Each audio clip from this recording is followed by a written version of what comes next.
Welcome to The Humble Philosopher. Today I'm going to be doing a reaction to Donald Hoffman on Jordan Peterson's podcast. So, Donald Hoffman is a mathematician who has this theory that reality is essentially a headset that has been constructed by evolution and is therefore not giving us the real picture. And he has, an evolutionary Darwinian mathematical theory that proposes this. He's been getting a lot of traction. These theories of everything are kind of, in the consciousness. And honestly, it's part of the personal motivation for me starting this channel, because I see the roads that people are going down, and I see the problems with those roads. So one of the questions might be, why might somebody like me even care? Why not just listen to people who agree with me? The reason for that is because I think that people like Donald Hoffman, Robert Sapolsky, Sam Harris, when they're going down these roads, are actually doing cultural violence. I'm not saying that that's their intention. I'm not saying that that's what they mean to do, but without realizing it, they're doing real cultural violence. They're rattling people's cages, and you might think, oh, that's good. It's give them something to think about, but not really, because it's beyond people's perceptual ability to refute these arguments, though they get the gist of them on an instinctual level, because these are existential questions we all have. Is what I'm seeing real? Is life meaningful? Is there purpose? Is there no purpose? Do I have free will? Don't I? And so these are really big central questions. To me, it's why cults actually flourish, why they gain traction, because these are thoughts beneath the surface for everybody. And so if somebody steps forward and says, I have answers to these things, that, the amount of cults is evidence to how vital these questions are for us. And so I'm a big free speech person. I wouldn't for a moment say that nobody has a right to make these arguments and to make them forcefully and to become popular for making these arguments. But I do believe that for very specific logical reasons, the conclusions a lot of people are coming to are wrong. And so, I'm the humble philosopher because there's a side of me, my verbal side, that can handle this. But there's my nonverbal side that has a difficulty with this. And so to be a professional philosopher these days, you would have to be good at math, and I'm not good at math. But I am good at thought experiments, and I am good at understanding where the conversation's going. And I'm also good at stepping outside and pointing to where the emperor has no clothes. Okay, in some ways, I'm just that kid saying, you know what, I think the king is naked. And so this video is the thumbnail is going to be Dennett's demon stalks Donald Hoffman.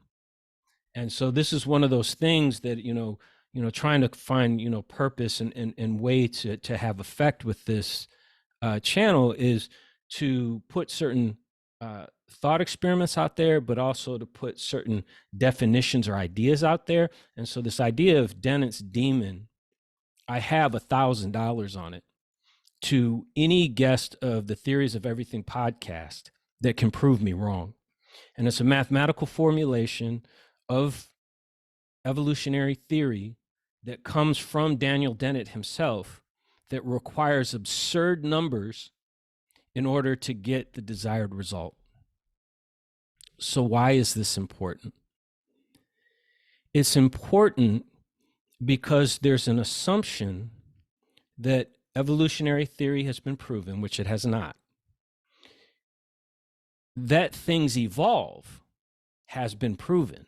If you want to talk about evolution in that sense, the fact that things evolve, that they start out as single-celled organisms, become multicellular organisms, and the Cambrian explosion, which is a mere 10 million years, all of animal life shows up. Pretty much everything that's interesting to be explained shows up in that 10 million years, which is a blow to the creative powers of Darwinism.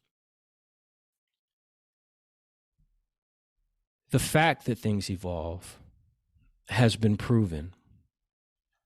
How things evolve has not been proven. And of course, that's the interesting question. That's where all the power lies. That's where all the magic, if there's any, lies. And so I'm holding Dennett's Demon up, and I have other videos that go more into depth of that, but it's pretty straightforward, right? Neo-Darwinianism, which is just that natural selection acting on random mutation can turn dust into Steve Jobs unveiling the iPhone, right? That's the argument.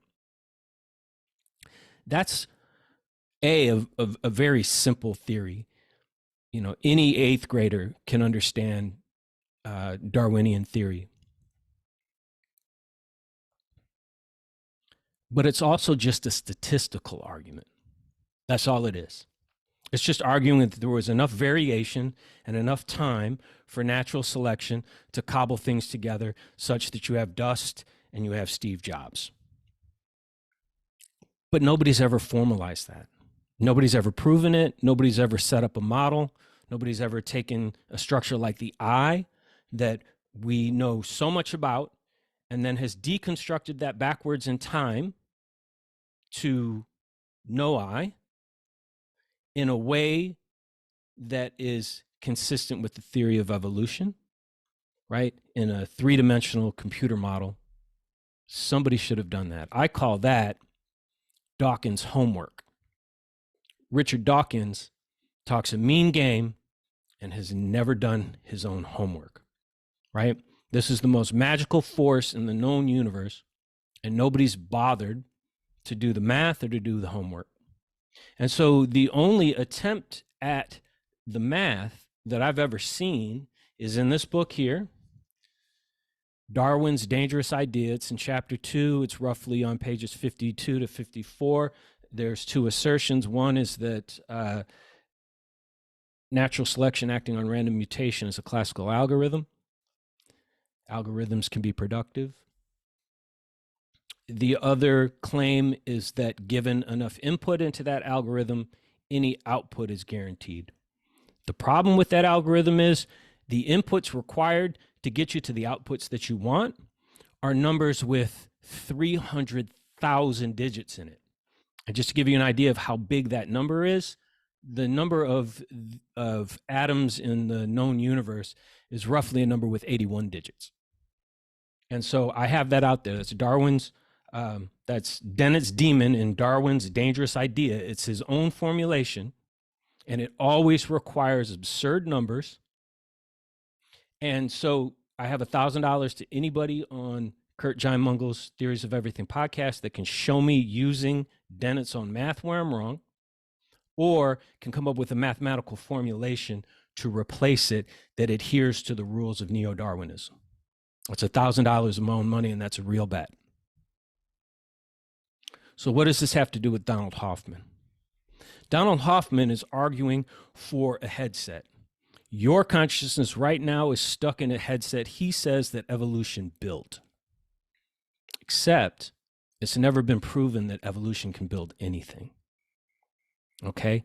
That's the big mistake. There is a maxim, and I had to, double check this myself this morning. Siri, what's the difference between a maxim and an axiom? Okay, a maxim is good advice.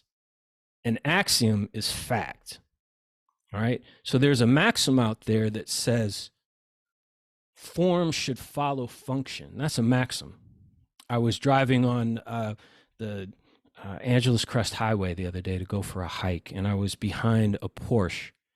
And it's a beautiful car, those 911s, right? That's form following function, right? That's why the 911 has stayed, identifiable for decades, is because they really nailed it. But I was looking at the wide set tires, how beefy the tires were, the shape of the car, the aerodynamics, everything. That's form following function. You follow the function that you need, and the form itself will be beautiful. But that's not an axiom. Okay? Function doesn't create form. There's an engineering problem in Darwinism that nobody solves, and everybody assumes that is completely skipped over. And so it's clear, it's behind what Donald Hoffman's saying. He's saying that your personal consciousness, as it is, whatever iota he gives you of actually being there, such that you're not yourself just an illusion, but there has to be something experiencing the illusion, is looking at the world through a headset that evolution has built. Except no one's ever proven that evolution can build anything. And it doesn't get any clearer than Dennett's own formulation. So that's what I'm calling out, is that there is no creative power that has been proven of evolution. And so then a guy like Donald Hoffman is going to make his entire argument on that creative power. So I'm going to play just a short clip here and listen to it, and it'll sound very technical, but all he's saying behind the technicality of the words that he's saying is that function can create form. Selective pressures in and of themselves can create form. And the only mathematical formulation of that I've ever seen is from Daniel Dennett, and it requires absurd numbers to be input into the algorithm to get the output that you need. These are numbers that the Earth could never have generated, not in a trillion years, not in the 4 billion years that life has been around, and definitely not in the 10 million years of the Cambrian explosion, where all of the interesting engineering was done.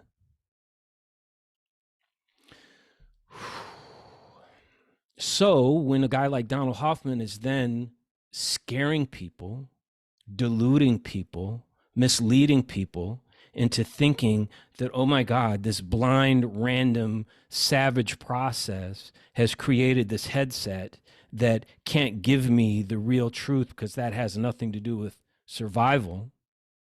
It's like, show me step by step how that headset was cobbled together in a way that fits the theory. You can't do it. So you need to admit that all you have is a nifty mathematical idea. All right, so I've always been curious about the relationship between Darwinian concepts of truth and, let's say, the concepts of truth put out by the more Newtonian, say, objective materialists. They don't seem commensurate to me. And so would you start by explaining your theory, your broad theory of perception? I know that'll take a while, but it's a tricky theory. So do you want to lay it out for us to begin with? Most Darwinian scholars would agree that evolution shapes sensory systems to guide adaptive behavior. That is to... Okay, already right there. Just listen to the verb.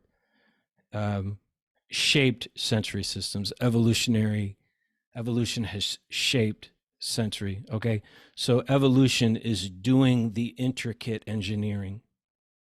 And there's no nobody's done that math. That math doesn't exist. That's all I'm saying is the humble philosopher. I'm just pointing out right there that is an assumption. And again, you can go to Darwin's Dangerous Ideas, pages 52 through 54, and do the math yourself. And Donald Hoffman's been on the Theories of Everything podcast, so if he can prove me wrong on that, I got $1,000 for him. You keep organisms alive long enough to reproduce. But many also believe that in addition, evolution shapes us to see reality as it is, at least some aspects of reality that we need for survival. So that's often among my colleagues in studying evolution with natural selection. They'll say, yeah, seeing the truth will make you more fit in many cases. And so even though Darwin says it's, evolution shapes sensory systems just to keep you alive long enough to reproduce. So evolution shapes sensory systems just long enough to produce. Okay. You got to think very clearly about what that means. It means taking dust and turning it into the human eye is what it means. It means then connecting that human eye to an optic nerve, to a brain that houses a consciousness that's fed by a beating heart that can bring in oxygen, shuttle it to where it needs to be, exhale carbon dioxide. All of these things are classical engineering problems. And any Darwinian, look, the math doesn't exist. Nobody's done it. And until they have done that, his argument is on really, he's not standing on solid ground. He's standing on quicksand.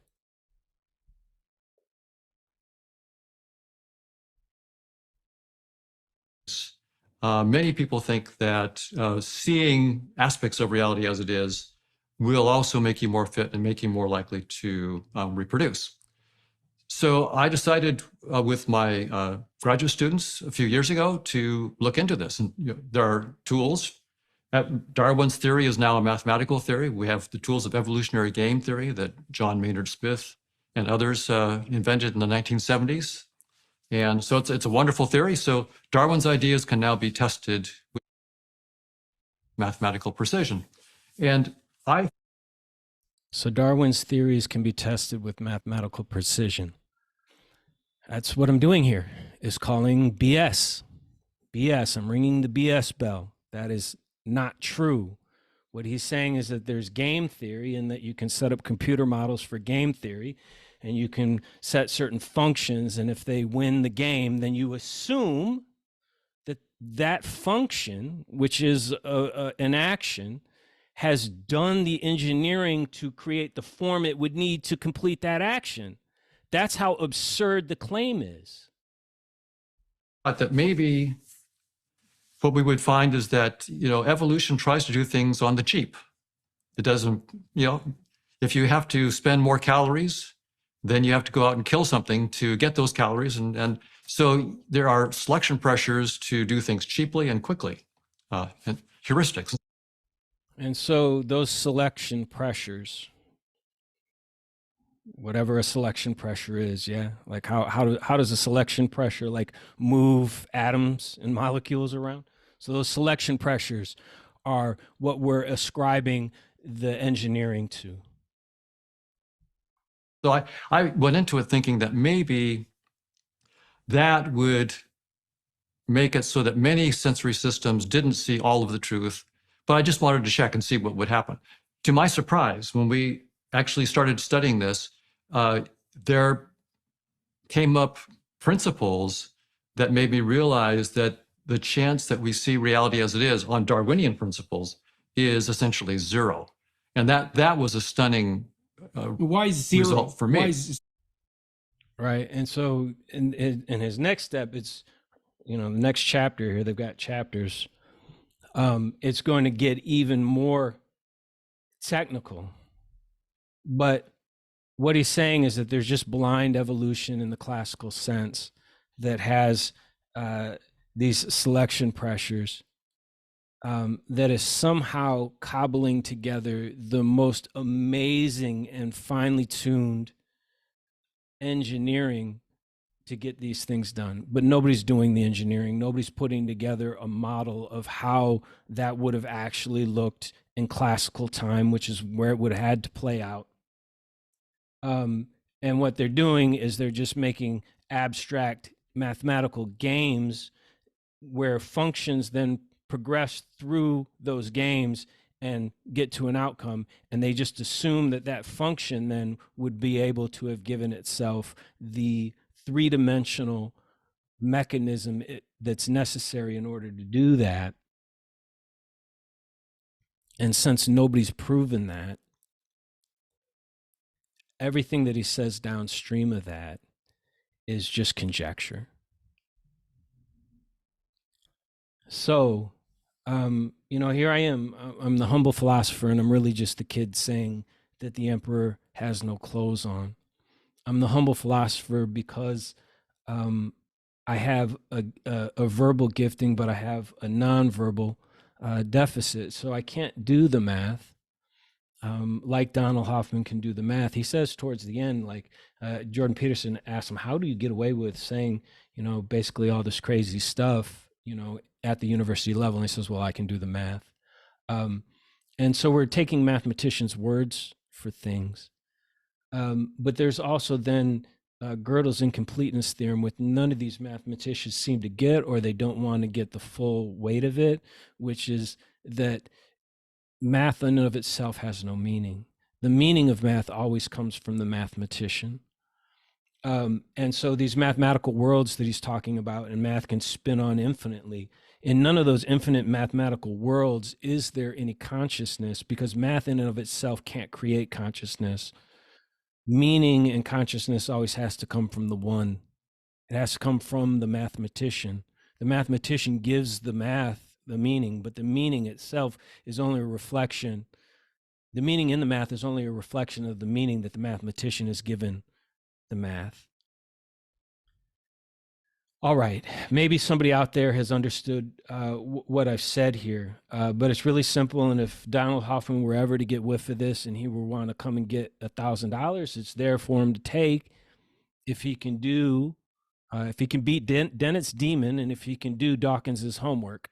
But until he can or somebody can, people need to stop scaring people. And they need to stop saying that they've come up with some mathematical reason why you can drain, meaning, spirit, free will, beauty from the world. And what they'll do is they'll say, oh, I've drained all that. None of that exists, but still I'm a moral guy because, hey, I want you to like me. They can't even live, with the strength of their own convictions. All right. So that's enough for today. The Humble Philosopher. All right. Thank you for clicking on this video.